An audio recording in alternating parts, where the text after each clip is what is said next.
It is Nevis Radio, your community station right here in Lock Harbour, and sort of keeping it in the Lock Harbour area, but going down to Oban very slightly. We're joining a gentleman. Now, we obviously talk about artists we have playing their music, but not very often get the producers and the people putting the music behind it. And the gentleman we're talking to is James Gray, based in Oban. A very good evening to you, James. Evening, John. How are you? I'm very well. Was that a fair enough introduction? Because I say you are more behind the scenes and in front, than actually in front of it. Yeah, brilliant, perfect. Yeah. I like being behind the scenes rather than I'm face for radio, I think. Hey, look at this one. Now, why do you think I'm in a studio? Paddy Cell, we call it here. Gorgeous. But I mean, you've been in music quite a long time, I'm assuming. Yeah, I mean, I've been obsessed with music, particularly music for film and TV since I was about 14. So, yeah, so I'm more older than that now. But what sort of what kicked that spark? Was it a certain TV program which was on? Because I mean, some of the soundtracks from the 60s and 70s were amazing. And it was Miami Vice, believe it or not. Jan Hammer, whatever he's called. Exactly. So it was basically as soon as, I mean, Miami Vice changed TV like overnight, MTV and Miami Vice, which was originally going to be called MTV Cops. But yeah, I mean, as soon as that music came on and just the way it was all cut in and the fact that this one, as it turned out, there was no internet, of course, back then. So I had to find out who this chap was, Jan Hammer. And I couldn't believe it was one man in a room doing everything. So yeah, that's what sort of, here's me in Oban as a 14-year-old, but my mind is blown. I've never heard anything like this.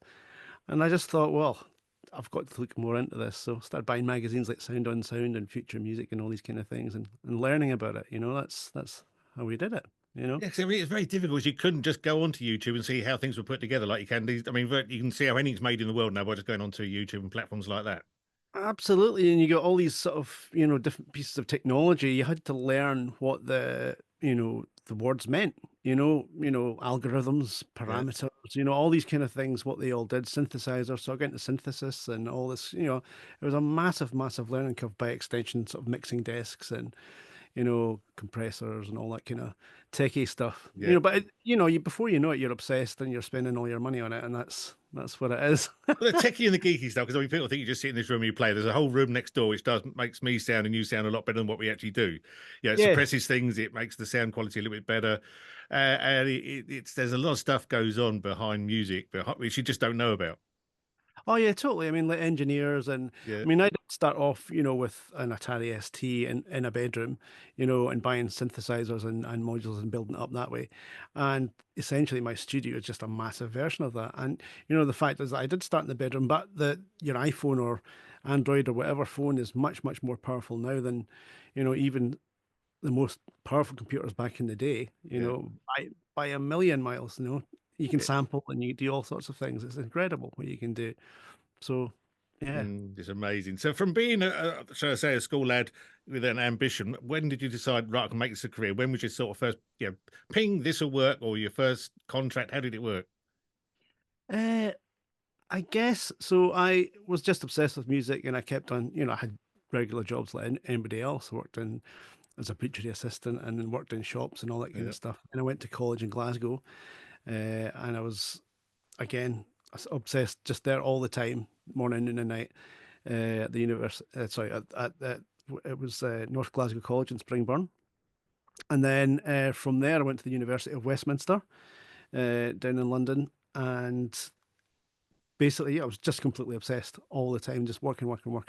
And I eventually went into film and television post-production because I thought, where am I going to meet all the directors and producers and things like that? And I basically, after a few years, the plan worked. I met a filmmaker that worked at the same place and an editor worked at the same place.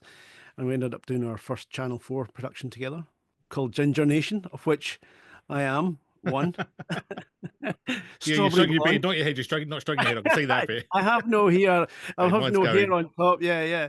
But it's slightly grayer now, but I'm a strawberry blonde, a ginger. So that was a great little documentary that led on to other things. So, and it's still very much like that now. So I mean, it's an amazing media because obviously we use production music here quite a lot. And you've got production music, you've got adverts, I guess, you've got film scores, and it's sort of diverse. They all have different terms, but it's one of these. I don't know, it's so important. Without that, half the things we watch on TV, where it's David Attenborough doing his show, the one you've been involved with now with Alan Cumming, it just wouldn't be the same Yeah. without that soundtrack. Sometimes you don't even know where it's there, and I think that's the beauty of backing music. Yeah, that It is sort the of it point of it. joins all the bits and pieces together and makes it. Yeah, we put beds obviously behind us sometimes, and Mhm. it just puts another layer to what you're trying to do. It totally does. It sets a mood, it sets a tone, and even during the making of programs and things like that, it gives editors a chance to sort of understand what a kind of mood is, so you can say, "Oh, I want it kind of dramatic," and so you can go to these production music libraries. So, for instance, the one I write for a lot is called the Nerve, the Nerve.io, who are a fantastic bunch of people, full of composers, musicians themselves, and super supportive of their composers. And they also nurture young talent as well. And so basically, I've done like 4 albums of production music with them, and but it's all music that I've wanted to do, and that's the really important thing, rather than just like Bongos Volume 7 or Yeah, the uh, ba- uh, Pan Pipes Volume 7 or something like that. It's music that I very much wanted to write, and they've been super supportive with that, and it's been really nice. And so, yeah, production music is really important for uh, production teams to, and particularly editors and directors, to understand pacing and the kind of mood thing, and how to get from one scene to the next, and how to sort of build a narrative of a yeah. story. So it's a really useful tool. And in this series, there's still some production music, and that's actually kind of how I got the call for the series, actually. So it was great through the fact that they were using in episode 1, they were still very much editing it, and they'd been using some of my kind of music from an album called Highland Safari, and also another one called the Scottish one. Uh, and through that, they got in touch with the library saying, would it be possible to sort of edit some of these tracks up, or what would be possible? And they passed on my name, uh, and we just had a conversation about it, and I ended up coming on board and doing the music for it, which I'm very grateful to the Nerve for, and to George Scott, the series director, for as well. Had a great time. So obviously Alan Cumming starring in it. Is it a Yep. 3 or 4 series? A 4 It's a 4-part series. 4 part Yeah. series. Yeah, and I Well, think it was aired for the first time yesterday. Part 1 was yesterday. part one was last night at Lochaber, Fort William, and up to Malig, Yeah. and then Morar. It was lovely just seeing it all. I've not had a chance to see it yet. Oh, it's I on our love it. library. It's there to do. We literally had some guests up last night, so he's wanting to guests to do it at some other point. Absolutely. But it's, as I say, trains in this countryside, and it's a beautiful thing to put together. I'd be quite honest. I mean, as soon as I saw, the first part of the edit, it was just astonishingly beautiful, and I was like, "Oh my, I've got to be involved in Does this." that What really did you just get get your into? brain going? Then does this really get Oh, you totally. hyped up, excited? It was as soon as we had an agreement in place, basically after the chat with George, uh, essentially that day or a couple of days later on, I just started writing for 2 months solid. Just Wow. I couldn't get it out of my mind, because, I mean, the thing is that how we live here. The important thing is this is our lives, and so Yeah. when we see it reflected back to us, it's like I've done all those journeys on the train, countless times, Yeah. and you know, we just get lost looking out that window. That's our reality. But if you can imagine people coming here and spending a massive amount of money coming here, just even on holiday, but never Yeah. mind that they're all Scotsmen, but just coming here, and how much money they spend locally and what it means to the economy. It's just incredible. And Yeah. yeah, to see that back on screen, and to be able to write for that, all the things that I've been hearing in my mind for all these years, and then just be given a chance to say, all right, go for it. You must have Uh, been kicking your heels when they said, "Yeah, we'd love you to do this." It must have been one of oh, those your yeah. dream jobs.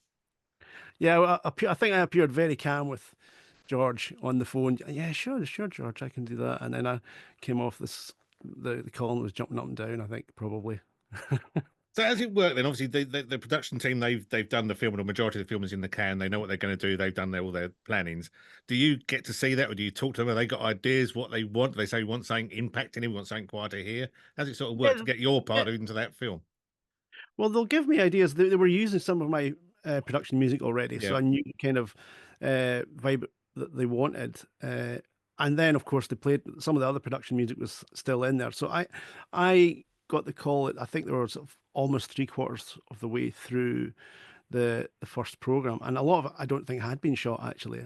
I think they were still out there filming. It was just they had a crazy schedule. Yeah. Normally have maybe 6 weeks to get a program together, but the whole thing was done in about 2.5 months. All four programs, as far as I'm aware, it was done by the February there. But so yeah, this sent me things occasionally, but I would just send them things through all the time, and we'd have a chat every now and again.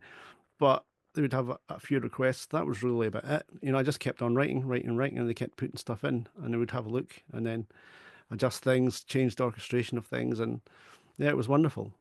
So do you try and make your music film? I'm assuming you get what they shot and what they're planning to put out. Do you see that and you're trying to make your sound work to that, or is that down to them to do once you've done your music? Which way does it all work? Both, Right. both ways. It's a combination, and it's different on every project. So Yeah. sometimes you might even get you might get a script or whatever, and you'll come on at that stage. Or sometimes the film is finished and they've been using your music or some other music, and you'll work out what the tempo is, or you'll listen to what the instrumentation is, and say, right, okay, that's it. I mean, for George and the team at 14th Floor in Glasgow, it's actually quite a brave move because they wanted an original score. They wanted original music written for it. They could have had production music, Yeah. but they, I think, really wanted something that it was, I think, really important for them to have something that was honest and truly reflected something that was written for the film because it is beautiful. It Yeah. is beautiful, and so I think it was amazing for me first of all because I got to write all this beautiful music, but uh, for them, it was really important that it was a genuine thing. They'd put their hearts and souls into it, and so I had to stand up. It wasn't going to be like twee shortbread tin stuff, Not that there's anything wrong. There's a place for No. that. Yeah. There's now written some, it's fun, but so it's all sort of folky, traditional instruments, but in a sort of maybe written in a more sort of filmic way rather than just reels and jigs and all that kind of stuff, which of course there's a place for. But all of the music has to sit behind dialogue, Hmm. and you want to make sure that if there's something that's happening in a voiceover or whatever, the music is not going to be getting in the way, Yeah. and things Once I've like that. always finished anything, so I suppose you build up into a lot of stuff. So I know Yeah, you you can sent me build some. up. You sent me some of your tracks, and a lot of them start quite quiet. I know Yeah, you can edit it around, but then all of a sudden you build up to this. I'm not going to start crescendo, but it sort of builds up, and then it sort of got a mid bit when it sort of gets a bit excited, and then it sure. goes into a totally different level. Totally does. It totally is, and it's about giving. I mean, I've done a lot of editing as well, like video editing, what have you, and filmmaking myself, and so I'm very aware of what you need in terms of dynamics for to make a scene or make several scenes work. You want it to carry through, but I also do several different versions of the mix. So it could be like, say, a fiddle only mix, violins only, or it could be just percussion only. There could, like beds only, so just strings or synths and all that kind of stuff. So you make it as easy as you possibly can for the editor to sort of cut between dynamics and to be able to build things. So you have to really think about how's the music going to be used and how's it going to help the story arc? It helps if you've got a story arc, and it helps if you've talked to the director or the production team about Yeah. where they see this going, and that will inform those decisions as well. So there's actually quite a lot to it in terms of that, you know, thinking about pacing and thinking about tempo and all that kind of stuff as well.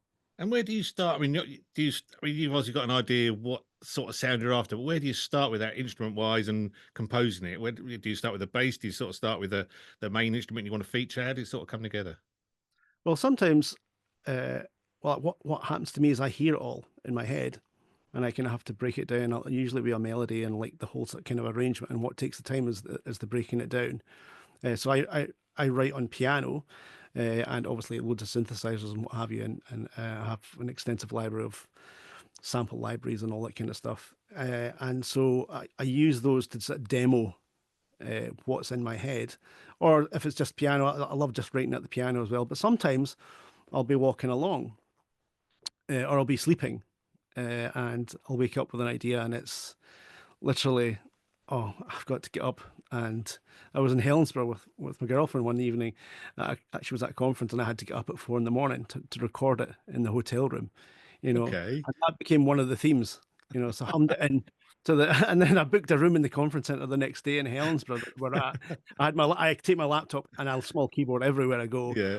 I actually made one of the main first pieces of music for the series just on the laptop. Just what the most important thing is getting the idea down Yeah. and then not losing it. And then it's just a matter of fleshing it out, thinking about instrumentation. Because the thing is, you can write it on piano, and then you can orchestrate it for any kind of instrument at all. And quite oftentimes I'll write it on piano, say, and then I'll change that to strings later on, or I'll change it to harp or guitar.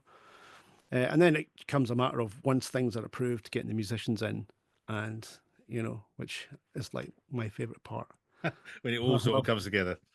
Yeah, when it all comes together, you've got the demos done to as high a standard as you possibly can, and then you sort of give the pieces to the musicians. And I don't read or write music either. This is the tricky thing, and Yeah. so I'm quite slow at it.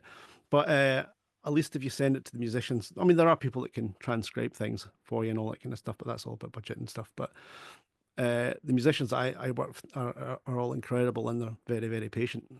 They have been so far, anyway. To your face. Yeah, no, yeah, to my face, exactly. And plus, I pay them, of course, Yeah. so that helps, But I think the level of when it's truly their performances that lift it from what was obviously a nice piece of music, hopefully, uh, it just elevates it, their performances, because it's like anything. It's like when you've got a real expert doing what it is that they've been practicing that for years and years and years, then Yeah. it just is like, and you can ask them for ideas. Oh, how's this? How would you perform this? So I always get a kind of a few takes of how I want it and how I've heard it in my mind. But then I'll also ask the musicians as well. Is there anything that you think that you'd like to add to this? And and that's basically it. So it all depends on the time that we have booked as well. So, well, that's great. And then once that's recorded, then it's the editing and then the mixing of it all as well. And how you watching your own stuff? Obviously, there's this last. Are you watching? I wish I'd done this. I wish that. Or you just say, no, I'm really happy with that. Are you ever Well, happy? Uh, I'm I'm always super critical. It's like Yeah. like anything about, but you can only get things to a certain point before. Like, that's the amazing thing about deadlines. You can sit and polish and polish and polish, Yeah. but sometimes it is the roughness that makes it charming. You know what I mean? It's the way that that guitar was recorded, or the noise in the fiddle, or whatever. You can tell it's a real person, and I don't like to polish stuff out too No. much. And in fact, I've left scratches and loads of when I was going through all the takes and stuff like that, of like every instrument and choosing what parts I was going to be having. I deliberately left scratches and things in like that. I could have had it almost perfect or changed it out for a different thing, but it's the feel that I think is much more important, because people are not machines. Which I think music has to breathe, and you have to hear, like you hear the breaths, what It we're doing. You totally have to hear does. the bit. You have to hear the finger going across the string in the guitar. And you've got to, maybe just hit the side of the guitar to get that little tone note. I don't know. It's weird, but I know what I'm No, trying to it totally say. does. Yeah, no, I know exactly what you're Yeah. trying to say. It's Yeah. true, and it's if you have and musicians respond to that as well, and humans do respond to that as well. It's a very subconscious thing, but you can tell. And so a player will react differently to a piece of music depending on how it's played and all that kind of stuff, and the attitude with it. So I would go for soul over performance every single time. If the recording doesn't really even matter, you can clean audio up, as you know, Yeah. so much now that it's been able to have I'd take performance and soul over kind of like perfection Yeah. any day. Yeah, no. So listen to what you've done. You sent me a load of tracks I've got this morning, and I've not had a chance to listen to every one yet. I've picked out a few which I think are fantastic. Oh, that's kind of you. But I think Mating in the Mountains, Mating in the Mountains, Into the and mountains. there's all of a sudden you get this ping of a guitar, a string in your ear, and I thought, where's that come from? It's almost like birds flying in your head. And this is, I know I'm sounding right off my head now, but you just get Oh, you pick out these little bits, but I don't know, I love it. It's very well, clever. Maiden in the Mountains is on actually a production album, but I originally wrote that, and then I went to St Mary's Space and worked with Jamie Smith, co-composing on it, who's just an incredible composer himself, an engineer in his studio. It's called stmaryspace.com or something. I don't Yeah, know but anyway, it's an Appin, near Appin, and it's this deconsecrated church and you can only imagine the sound. And it's absolutely, Yeah. and he's just an incredible engineer. So we worked together on a good few albums there, and some of the recording for this as well. So, but yeah, it's just, I mean, again, going back to having people and working with people that you respect, know, and love, and that you know Yeah. will give you their best And value why they're doing it as well. It's not all about the money. It's not. totally. Yeah. It's the values. No, it's that everyone should get paid, but it's beyond that. It's the fact that I respect and love them so much, and every person that's involved in this is a person that I really, really respect. And I'm just so lucky to have the people involved. I really, really am. I really am. It's a gift for me. Well, I could speak you for hours. It's been absolutely joy. I mean, hopefully we're not going to be strangers, and we can sort of follow other stuff you're involved with. So to say it's the All Aboard Scotland's Poshest Train, aired yesterday. That must be every Sunday on Channel 4. At 8 p.m. and yeah, it's a beautiful. I'm not just saying that. It's just seriously, it's a work of art. That each program is just really, really beautiful. And Alan Cumming it's really quite fun. I laughed out loud because I hadn't seen the whole program as it was all finished. So there was a few laugh out loud moments. I mean, there's some really lovely serious moments as well, and quite poignant moments. But it is beautiful. And thanks for having me on board. I appreciate it. Thank you very much, James. Lovely to talk to you. Thank you.